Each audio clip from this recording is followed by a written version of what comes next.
बुद्ध प्रदोष व्रत की संपूर्ण कथा। एक समय की बात है, एक पुरुष का नया नया विवाह हुआ था। विवाह के कुछ दिनों बाद ही उसकी पत्नी अपने घर चली गई थी। कुछ दिनों बाद वह पुरुष अपने पत्नी को लेने उसके घर पहुंचा।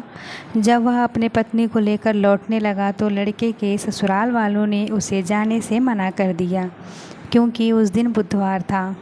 लेकिन पुरुष ने अपने ससुराल वालों की बात नहीं सुनी और वो अपनी पत्नी को उसी दिन घर से लेकर गया। जब दोनों पति पत्नी नगर के बाहर पहुँचे तो पत्नी को प्यास लगने लगी। तब पुरुष लोटा लेकर पानी की तलाश में चल दिया। जब कुछ देर बाद वह पानी लेकर लौटा तो उसने देखा कि उसकी पत्नी किसी से हंस हंस कर बात कर रही है और उसके अलावा उसके लोटे से पानी भी पी रही है। ये देखकर उसे क्रोध आ गया और वह जब अपने पत्नी के निकट पहुंचा तो उसने देखा कि उसकी पत्नी जिस व्यक्ति से बातें कर रही थी वो देखने में बिल्कुल उसी की तरह था। पत्नी भी यह देखकर आश्चर्य में पड़ गई। दोनों पुरुष आपस में झगड़ने लगे। वहाँ मौजूद हर व्यक्ति हमशक्ल आदमियों को देखकर आश्चर्यचकित था।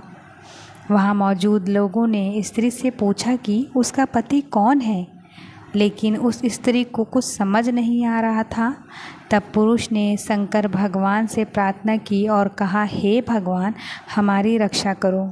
मुझसे बहुत बड़ी भूल हो गई कि मैंने अपने सास ससुर की बात नहीं मानी और अपनी पत्नी को बुधवार के दिन विदा कर लाया।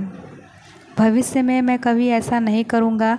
पुरुष की प्रार्थना करते ही दूसरा पुरुष अंतर्ध्यान हो गया। तब पति पत्नी सकुशल अपने घर पहुंच गए।